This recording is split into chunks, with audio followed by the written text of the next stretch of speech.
It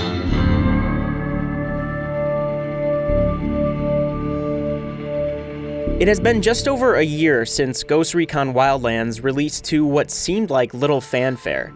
It came on the tail end of a raucous first quarter, including the renaissance of Resident Evil, the return of Guerrilla Studios, and of course, the launch of Nintendo's next console. That's not to mention the massive new Zelda that came with it.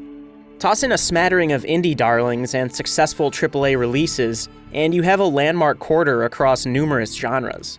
It's no wonder the newest Ghost Recon, the next in a long line of Tom Clancy shooters, claims so little real estate in the collective conversation. Nevertheless, Wildlands actually sold really well. It outperformed Zelda in the US, netting more overall revenue in their release month of March. It may not have dominated the spotlight like Breath of the Wild did, but it had a huge following.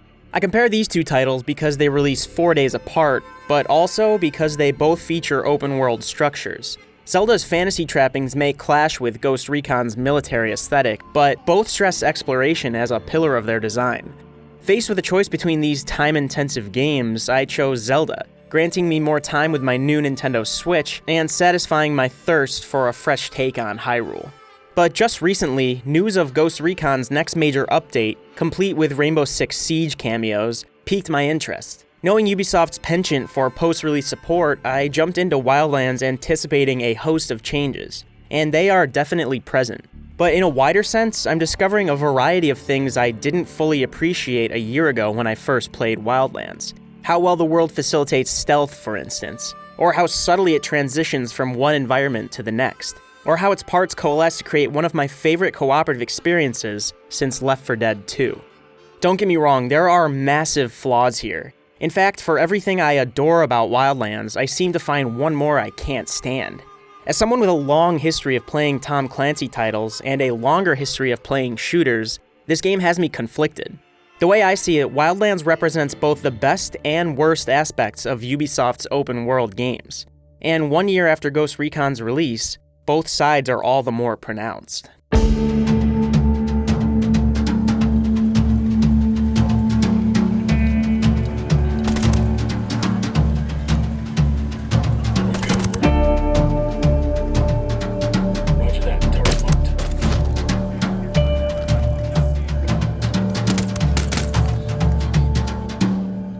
If you haven't played Wildlands, here's the abbreviated plot.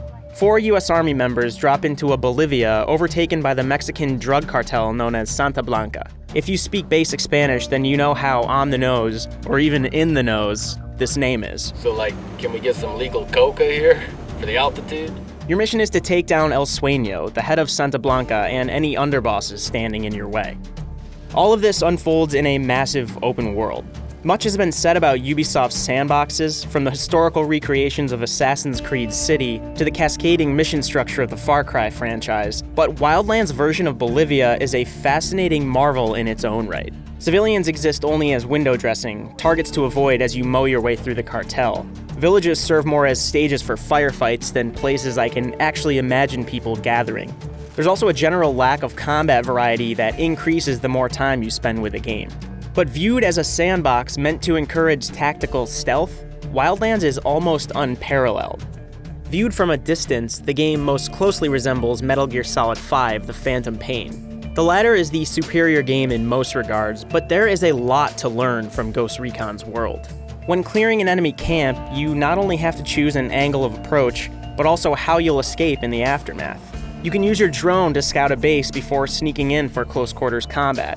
If there's a machine jamming your drone, you can perch on a nearby cliff and scout the base from above. If you're extracting a cartel lieutenant, you can plan your exfiltration route through the surrounding marshes to a boat you left idling upriver that will soon take you to your hideout. This all works so well, and these scenarios pop up so often because of Wildlands' strong sense of geography. The world slowly changes from arid plateaus to mountainous farmland, snake-like canyons to vast, flat salt deserts. There is also an impressive sense of verticality as you descend sloping coca fields to escape a cartel outpost high up on a hill. Many of these thrills are amplified in co-op. I can spot enemies for 2 of my teammates, directing them through the alleyways and town squares below, while our 4th member circles in a chopper nearby, ready to pick us up at a moment's notice. Other times we would split into teams of 2. one to disable the power generator, the other to eliminate the cartel leader before slipping away under cover of darkness. The thing with Wildlands is that, despite my adoration for many of its aspects, I recommend it with major caveats. For one, Wildlands is much better on higher difficulties. It makes the world feel more dangerous, encourages stealth and evasion, and turns the game from a power fantasy into a survival scenario. If you're feeling particularly brave, play it on Ghost Mode, which institutes permadeath and resets all of your progress each time you die. Lastly, try to be stealthy. Ubisoft Paris designed Wildlands to allow for numerous approaches, and while that's great in theory, the game does not hold up in all-out combat. Shooting can be clunky, firefights become monotonous, and AI teammates, despite being vastly improved in the months since the game's release, aren't always reliable companions. I so strongly prefer a stealthy approach in Wildlands that I wish Ubisoft had focused solely on designing a stealth game. It feels as if half of the team wanted to make a GTA clone, allowing for hilarious mishaps and vehicle-based hijinks across the map. And to be clear, these options are present, but they feel more like an afterthought than an actual pillar of design. In many ways, Wildlands feels like two separate parts rather than one unified game. And this dichotomy pervades not only the gameplay, but the narrative as well. On the one hand, Wildlands is a cheesy action romp filled with cringy dialogue and NPC banter. On the other, it's a lukewarm examination of the war on drugs. If you've seen Clear and Present Danger or the more recent Sicario, you'll probably find Wildlands to be lacking in the narrative department. It attempts to tell a similar story to these films, but it stumbles by pulling punches when it could hit hard. It's also missing a self-awareness that makes, say, Rockstar's open worlds work so well. They find ways to rectify the overall storyline with the frequent chaos unfolding on screen. Now, I don't think every game about the war on drugs needs to say the same thing or to align with a certain worldview, especially in the case of Wildlands. It's a third-person shooter designed to be fun. It is designed to entertain. What's frustrating is that Ubisoft Paris so frequently hints at compelling topics, only to backtrack immediately afterward. Listen to this dialogue between Ghost Recon squad members. The Bolivian economy was a wreck back then and people got into coca just to survive. Now it's a part of everyday life. How the hell do you stop something like that? Don't ask me. That's way above my pay grade. Here's one more instance after I cleared out a pyrolusite mine, which the cartel used to refine the ingredients to make cocaine. You know, pyrolusite is used to filter water, too. There are other ways to manage that, though, right? Fuck it. I've been drinking bottled water anyway. Both of these cases raise interesting questions. Can you ever stop the drug trade? Are you actually making things worse by being here? Ghost Recon's protagonists are dropped into a foreign country to follow the orders of a revenge-seeking CIA handler. Imagine if Wildlands explored that blind obedience. These operatives are doing their job, yes, but at what point does that job cross the line? In one cutscene I recently saw, and I actually don't want to show here, that same CIA operative forces a cartel boss to snort line after line of cocaine as a form of torture. She only allows him to stop once he gives her the information she's seeking. When put up against everything else you're doing in this game and the hilarious situations you often find yourself in, it just felt a little tone-deaf.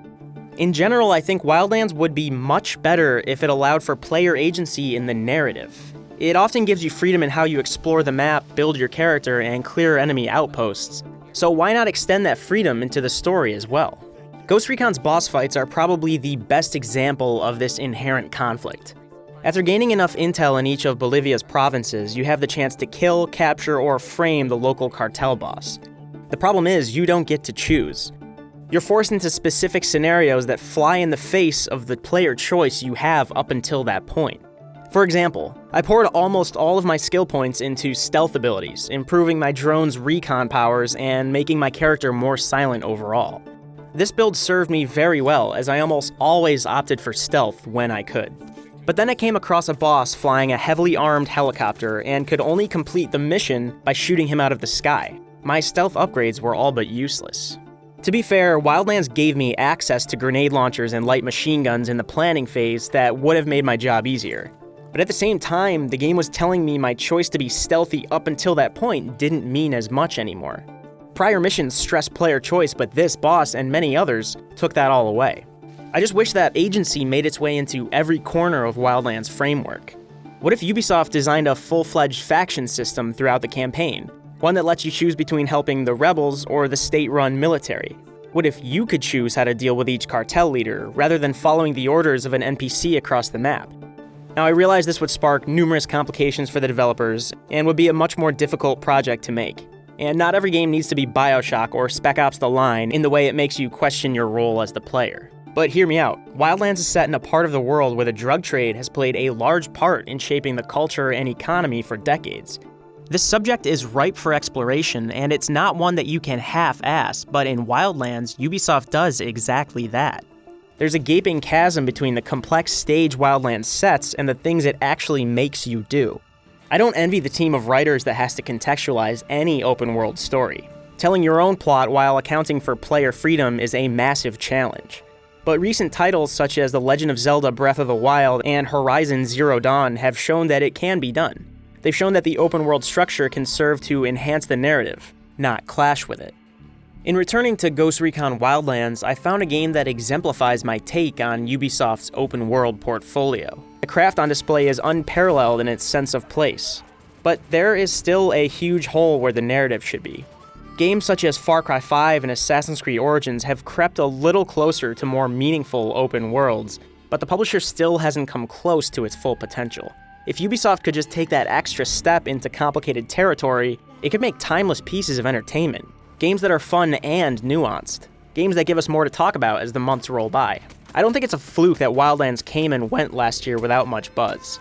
It released on the tail end of a crowded first quarter, but it also had an identity problem, and it still does. It feels torn between an all-out romp through a lukewarm world and a thrilling stealth game with an amazing sense of place. I only wish Ubisoft had carried through on its promise of player choice. I wish the team had stuck to a more refined vision than trying to appeal to every single player. There is a strong, intricate skeleton of a game here. It just needs a heart.